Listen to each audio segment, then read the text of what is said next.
आप सभी ने बहुत ही इज्जत अफजाई के साथ हमें इस पाक मौके पर इनवाइट किया और हमें इस पल में शामिल किया। हम आप सभी के बहुत ज़्यादा शुक्रगुजार हैं।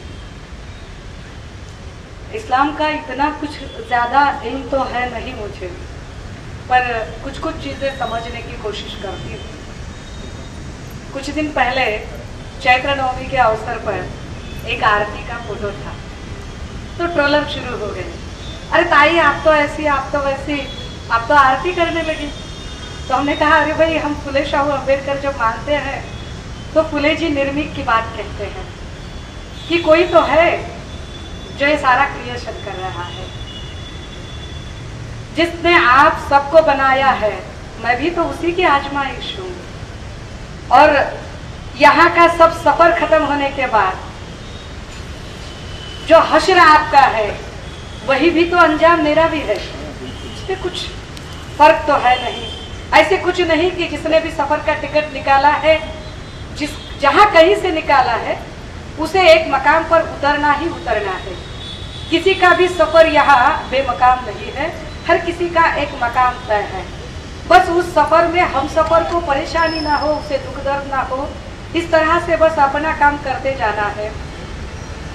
मैं बता रही थी, खातिम साहब से बात करते समय मैं बोल रही थी कि हम बहुत छोटे थे और एक रविंद्र सर्वदे नाम के एक टीचर हमारे थे, जो टीचर हमें हारमोनियम पर बहुत सारी चीज़ें पढ़ाते। वो हमें बुद्धम शरणं गच्छामि भी पढ़ाते, वो हमें अथर्व शीर्ष भी पढ़ाते, और वो हमें आलिम कलीम देख ये भी पढ़ाते।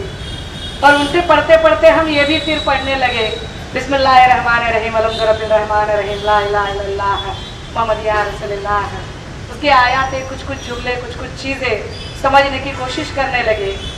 इरादा यह था, सिर्फ मकसद यह था कि क्या कोई मजहब ऐसा है जो अलग बात करता है। जब मैं हर एक मजहब की कुछ सीख समझने की कोशिश करती हूँ तो फिर समझ में आता है कि किसी भी मजहब ने ना कोई हेट स्पीच की बात की है, ना एक दूसरे के प्रति किसी तरह की नफरत की बात की है। तो नफरत फैलाने वाले कौन है? तो जो वो कोई क्रिएटर है, जो वो कोई निर्मिक है, जिसकी हम आजमाइश है, उसके और हमारे बीच जो है ना मीडिएटर, उन मीडिएटर ने जो गलत फलसफे रखे हुए हैं, उन गलत फलसफों की वजह से बहुत बार हमने बहुत सारी ऐसी चीज़ें जिसकी वजह से कुछ मिसअंडरस्टैंडिंग तैयार हो जाती है और फिर हम अलग अलग रंगों में बढ़ जाते हैं। मैं बार बार सोचते रहती हूँ, जैसे कि हिंदुओं में कहा जाता है कि पंच महाभूतानि देहो बंतो आणि पंच महाभूतातच विलीन होतो। तो पंच महाभूत क्या होते हैं? तो हमने पंच महाभूत होते हैं, अग्नि है, वायु है, आकाश है, जल है, मिट्टी है, और इससे इंसान की हस्ती बनती है और फिर उसी में वह फिर एक बार समा जाती है। अब उस जिस पंच महाभूत की वजह से हस्ती बनती है, उसमें का अगर एक एक हिस्सा हम लेंगे ना, एक एक महाभूत का लेंगे, कि जैसे जानिए कि पानी है, जल है, समंदर है, तो उसका तो रंग, या आकाश है, उसका रंग तो नीला है। लेकिन समंदर या आकाश ऐसे कभी नहीं कहता कि भाई मैं सिर्फ पौधों के लिए बना हूँ, तो सिर्फ पौध ही मेरे छत्र छाया थले आए, बाकी किधर भी जाए। ऐसे तो कभी नहीं होता। अभी तो खैर गर्मी के दिन चल रहे, फिर बारिश के दिन आएंगे तो सारी धरती हरी भरी हो जाएगी। लेकिन धरती ऐसे कभी नहीं कहेगी कि मेरा रंग अब हरा हो चुका है तो सिर्फ मुसलमान भाई ही यहाँ पर रहे, बाकी कहाँ जाना है मुँह काला करके निकल जाए, तो ऐसे वो कभी नहीं कहेगी। अग्नि है, तपन है, सूरज है, तो सूरज कभी ऐसे नहीं कहेगा कि भाई मेरा रंग तो भगवा है तो मैं सिर्फ हिंदुओं के लिए उगूंगा या हिंदुओं के लिए मैं डूबूंगा। वो तो सबके लिए उगेगा और सबके लिए डूबेगा। मतलब यह है कि अगर बनाने वाले ने कोई फर्क नहीं किया है, तो आप और मैं कौन होते हैं जो फर्क करने वाले हैं।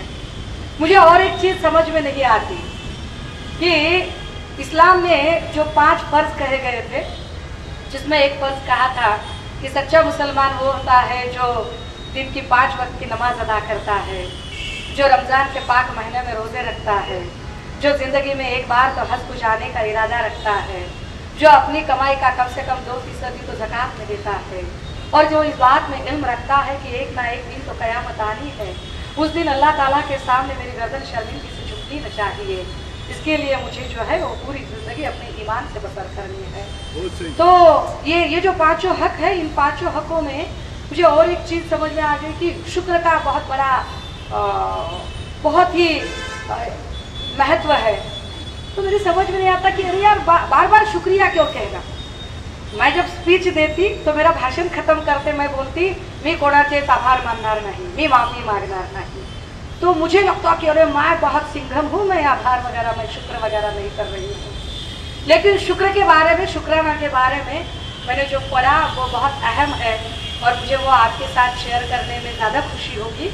और इस शुक्राना के बारे में बुद्धिज़्म में भी लिखा है और इस शुक्राना के बारे में यहाँ कुरान शरीफ में भी लिखा है और इसका मतलब बहुत अच्छे से समझा है। कि मैं कहती कि झुकना क्यों है, क्यों झुके हम, क्यों शुक्र अदा करें। तो फिर कहते हैं कि मैं ज़रा एक एग्जाम्पल देके बताऊँ। हमारे मराठवाड़ा में ना किसी का अगर इंतकाल होता है तो उसे बिठाते हैं, आप में किसी का इंतकाल होता है तो उसे सुलाते हैं, हमें बिठाते हैं। कभी कभार ऐसे होता है कि किसी का इंतकाल होता है तो शाम में इंतकाल होता है, तो दिया बत्ती के टाइम के बाद तो कोई उसकी अतिथि तो नहीं होती, या कभी कभार ऐसे होता है कि पूरा मुंबई से रिश्तेदार आने वाले होते हैं तो सुबह सब करना होता है क्रियाक्रम। लेकिन होता क्या है कि इंतकाल के बाद तुरंत उसे बिठाने की विधि होती है, हाथ पैर सारे मोड़ के। अब ऐसे क्यों करते हैं? तो साइंस है उसके पीछे, और साइंस ये है कि अगर 15 मिनट के अंदर अंदर आपने हाथ पैर मरोड़ कर उसे नहीं बिठा दिया तो फिर एक अकड़न सी उसके शरीर में तैयार हो जाएगी, एक शक्ति सी आ जाएगी, स्ट्रेटनेस आ जाएगा और फिर उसके हाथ पैर नहीं मुड़ेंगे। तो इसका अर्थ बड़ा अच्छा है कि अकड़न, शक्ति, ऐठना, रूठना, मैं ही बड़ा हूँ, ये जो कहना है एक तरह से मुर्दों का यह गंधर्व है। मुर्दे जो होते हैं वैसे आते हैं, जो इंसान है वो झुकते हैं, जिसकी वजह से हम सांस ले पा रहे हैं, जिसकी वजह से हम चल फिर पा रहे हैं, जिसकी वजह से हम ये सारी चीज़ें कर रहे हैं, उसके प्रति हमें शुक्र करना है। मैं फिर कहती कि अरे ये बार बार अस्सलाम वालेकुम क्यों कह रहे। ज़रा मैं थोड़ी सी ज़रा अलग किस्म की हूँ, क्योंकि मुझे ऐसे लगता है कि कोई भी चीज़ अगर करनी है तो पहले मैं उसका मतलब समझ लूँ, मैं ब्लाइंड फॉलो नहीं कर सकती, माफ़ कीजिए। तो मैं समझ रही थी कि अरे क्या है ये अस्सलाम वालेकुम क्या है। फिर पता चला कि अस्सलाम वालेकुम रहमतुल्लाह बरकातुहू बराबर प्रोनाउंसिएशन है ना। सो सीखने की कोशिश कर रही हूँ, सीखना चाहिए। जब सीखोगे अलग अलग मजहबों का तो मुझे लगता है कि ये सारी जो तपिश और ये सारी जो नफरतें हैं ये धुल सी जाएगी। वो सीखने की बड़ी ज़रूरत है। तो फिर समझ में आया कि किसी के भी घर में अगर आप दाखिल हो रहे हो तो पहले आपको अस्सलाम वालेकुम कहे आप कि आपके सर पर अमन की बरखा होती रहे, आपके सर पर शांति बरसती रहे। और जब आप ऐसे कहोगे तो उसके जवाब में कोई जब आपको कहेगा कि वालेकुम अस्सलाम कहेगा तो वो भी कहेगा कि हाँ आपके भी सर पर यह शांति की बरखा होती रहे, यह अमन बरसता रहे। इतनी अच्छी अच्छी चीज़ें जब हम सीखते हैं, समझते हैं कि जब मुझ पर कुछ पॉलिटिकल अटैक होते हैं तो मेरा एक रत्नागिरी का जुबैर भाई है, वो फ़ोन करता है, कहता है ताई मैंने आज आपके लिए दुआ की है, मैंने अल्लाह ताला से दुआ की है आज आपके लिए, आप बिल्कुल बेखौफ रहो ताई, और आप इसी तरह से लड़ती और जूझती रहो, हम सब भाई आपके साथ हैं। और ऐसे नहीं कि सिर्फ मुस्लिम भाई है, कुछ क्रिश्चियन भाई भी कहते हैं ताई मैंने आपके लिए प्रे की है, God will help you, God is with you. चाहे भाषा कोई भी हो, चाहे प्रार्थना कोई भी हो, लेकिन सबका अगर मकसद एक है कि दुनिया में अमन होना चाहिए, तो उस अमन के नाते हम सबको एक साथ रहना है। आप सभी ने आज जो हमारी हौसला अफजाई की, हमारे साथ आपका इतना नेक समय आज आपने हमारे साथ शेयर किया। इतनी छोटी सी बच्ची ने रोज़ा रखा था, हमारी रूपाली ताई को बड़ा अचरज हो रहा था कि कितनी छोटी कितनी प्यारी बच्ची है, इतनी छोटी बच्ची ने रोज़ा रखा है। अपना अपना इल्म है, अपनी अपनी एक उसके प्रति बंदगी करने की एक भावना है। उस भावना को लेकर मैं ऐसे बहुत घंटों बोल सकती हूँ। इज्तिमा में बोलने की प्रैक्टिस है, इसलिए बहुत लंबा चौड़ा नहीं करूँगी। बस आप सब के लिए यह रमज़ान का पाक महीना बहुत बहुत इसकी मुबारकबाद दूँगी। और इंशाल्लाह आप सभी के लिए ये रमज़ान का महीना बड़ा आसान रहेगा।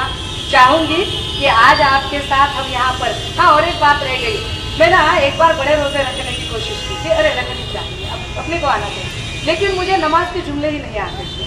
तो लफ्ज़ थोड़े अरब भी ज़रा समझने में, मैं बोलने की उर्दू बोलने की कोशिश करती हूँ लेकिन पढ़ नहीं पाती हूँ, तो अरे कैसे करूँ। तो डॉक्टर रफीक पारनेरकर साहब है अपने, बहुत लोगों को पता होंगे, बहुत अच्छी तकरीर करते हैं। तो उन्होंने कहा ताई कोई ज़रूरत नहीं है, अगर आपके इरादे नेक है, आपके दिल में चाहत है तो वहाँ तक पहुँच जाएगी बात। ज़रूरी नहीं कि आप लफ्ज़ बा लफ्ज़ बहुत सही तरीके से उसे प्रोनाउंस करती रहो, लेकिन फिर भी एक ने मदद की और फ़ोन करके फिर वो जब फ़ोन पर बात करते तो मैं उसे दोहराते जाती थी, अरे हाँ ठीक है। लेकिन इतना तो ज़रूर है कि अगर आपके इरादे नेक हो, हौसले बुलंद हो, मंजिलें तय हो, तो कामयाबी कदम छूटते हुए आती है। इंशाल्लाह आप सबको वह कामयाबी अता फरमाए अल्लाह ताला। आप सभी के लिए फिर एक बार बहुत बहुत मुबारकबाद देते हुए और आपका शुक्रिया अदा करते हुए यहीं पर अपनी वाणी को विराम दूँगी।